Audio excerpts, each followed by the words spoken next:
Give him hell. Sup, Crosskeys? DJ said he was gonna play a song for me. Oh, it's cool. No, don't worry about it. It's all good, because, you know, we used to, you know, that kind of shit happening and shit. Thanks. It's cool. No, I gotta admit I was a little late tonight. I'm sorry. I apologize. You know, yesterday was Martin Luther King Day, and we go ahead and celebrate that shit for a couple of days, because we trying to make up for all those other years we didn't get anything. But I'm gonna ask a question real quick, because I saw like 3 or 4 brothers here. How come 3/4 of us still in the back of the room? What the fuck is up, folks? What are we doing? That's, you know, a lot of people went through a lot of shit. You know, standing in the water hoses and stuff. It wasn't to get clean. There was no soap. I actually made a joke out of that. That was bad. I need to clue y'all in on some stuff, though. I am 41 years old. I have an 18-year-old, a 15-year-old, 11-year-old. I've been divorced now almost a couple of years. So me and that whole midlife crisis thing are in full swing. Good times. Not really. But, you know, it's funny because I'll go ahead and spring the surprise. I'd asked the DJ to play Crazy Bitch for me by Buckcherry. And he's like, well, the only folk that ask for that song is little skinky trash chicks. And I'm like, I'm the fucking dream, ain't I, bro? I'm just saying. There's times when I wonder if I'm not the whitest black woman in America. I mean, my ex-husband, German, Irish, blue eyes. Real interesting guy that is. You'll hear a couple things about him later. But I had 2 blue-eyed babies with this man. Fucked my mind up. My son was born, and I was just kind of like, wow, I wasn't expecting that, you know, because they don't want it on my side of the family for sure. But my daughter was born, and then I was just like, man, I can't even take these kids up in Walmart. Security gonna be like, whose kids you got? Anybody who know my people know we don't be running around kidnapping white kids. But, you know, times are hard and all that kind of stuff, and I've been thinking about it. Maybe I shouldn't be so offended when people see me with my kids and they assume that I'm the nanny, because they're making a couple of positive assumptions about me. 1, I got a job. 2, I can be trusted with kids. So they're totally blindsided when they grab their freaking punches and go, kids, run!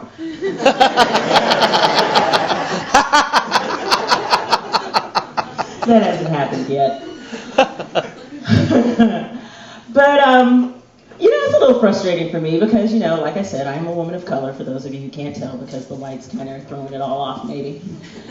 And, like, my son, my 18-year-old, I had to tell him, I was like, dude, you don't have to wait before you start, you know, getting with chicks and having kids. Because I can't be big mama yet. I'm not even big. You know, I mean, I've had all my babies, and literally, this is all the ass I have to show for it.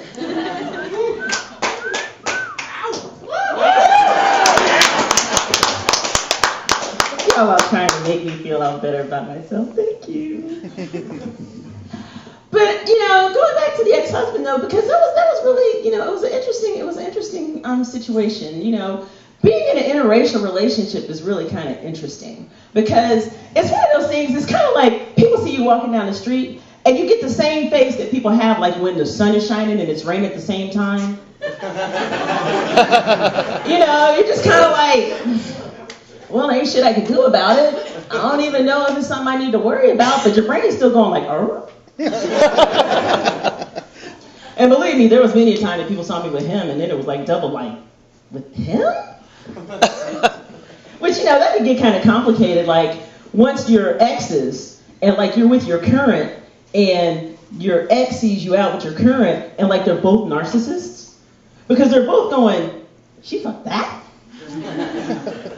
Which, depending how strong the thing is with your current, that might do you a favor. But all that aside, though, things with the ex, you know, there were times it was a little tense. It's funny because he decided to divorce me like right as I was reaching my sexual peak. I think I intimidated him. You know?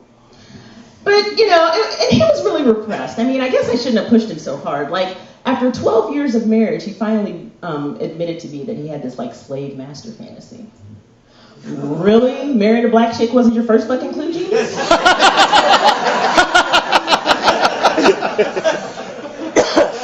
But after that, I thought maybe things were going to pick up a little bit, but he really didn't get into role play. He kind of treated it like method acting, and he was like, now, what's my motivation?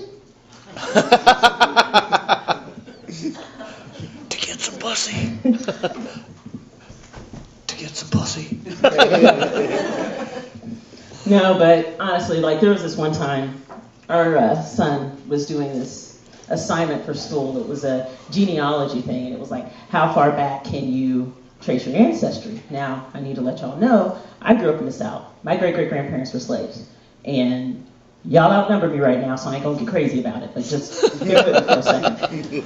So, my son's working on this assignment, and my ex, he knows his grandfather's parents came over from Germany on whichever boat, and his grandmother's parents came over from Ireland on whichever boat. Serious as shit, this man looks me in the face and he goes, well, honey, which boat do you think your folks came over on?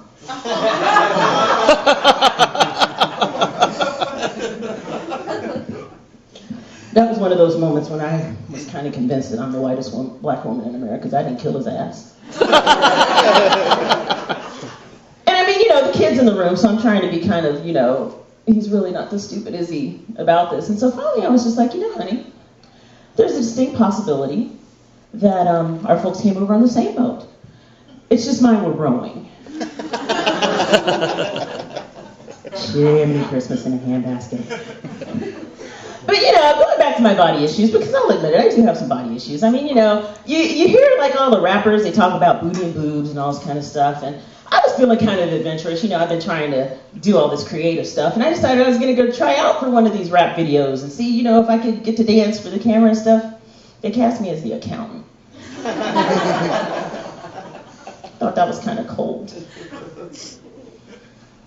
And, I've really been thinking about it, too, because like I said, times are hard. It's just like, maybe I should just stop wearing bras altogether, because I'm getting a little jealous of that feeling that chicks get when dudes don't look you in the face during a conversation. Because trust me, they always look me in the eye when they talk to me. Always. That's if they're not calling me sir.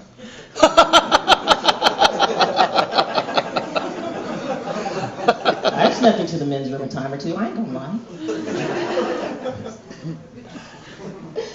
But really, I mean, we make so much fuss, ladies, about things that dudes really don't freaking care about. I mean, how many times in life has a dude seen you without mascara on and gone, oh, no, bitch, this ain't happening.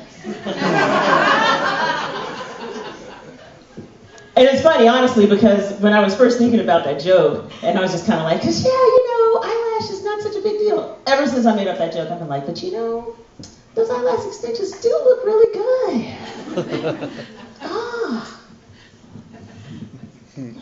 No, but, who likes to listen to music? Everybody like music? Wide range of music? I love listening to music. I listen to the lyrics too close, though, because a lot of these artists out here, they say stuff, and I'm just kind of like, I would enjoy this song, except you are stupid. Like, Rihanna had this song out not too long ago. Oh, no, what's my name? Really, bitch, you don't know your name? Are you that fucking drunk? Just saying, people all behind you like, Rihanna, whatever. Or back in the 90s, Lisa Stansfield had this song, Been Around the World and I. Anybody remember that? Yes. I miss my baby. Right? Yeah. Okay, Heather, honestly, if you're spending thousands of dollars on plane tickets trying to track a dude down, he don't want to be found. That's like Rose Waldo and Carmen Sandiego. It's just not a good scene. Not a good scene at all. Or like Bruno Mars now has this song, I'd catch a grenade for you, throw my hand on a blade. Okay, baby, that's sweet and everything, but I don't want you to love me in pieces. That's kind of counterproductive. And I mean, I'm just saying, cops gonna be coming at me like, what happened? I don't fucking know. He said he loved me and he pulled the pin.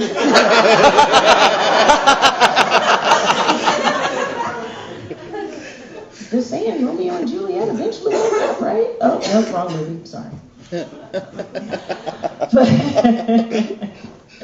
I'll tell you though, I've been trying to get back into this dating thing now that I'm single. It's it's interesting because, how am I manhunting and I really don't have, the right kind of bait? But it's weird because, I'm trying to do this internet thing sometimes. And dudes on the internet, they're kind of like aggressive. It's like, you can be a totally different person behind a computer screen or whatever. And it's just really funny because they just some of them just get on these trips and it's just like, really, guy, what are you doing? But I gotta admit, sometimes I don't play fair either. Like you're chatting online with a guy or whatever. And he's like, so, what are you wearing? I'll name off some random Victoria's Secret, crotchless lace boy short. I don't fucking care. I'm wearing flannels and a t-shirt with cold cream on my face, huh? Send me a picture. Send him some random picture I got out of Google Images. Yeah, I've lost a little weight since then, but my booty and my boobs still look like that.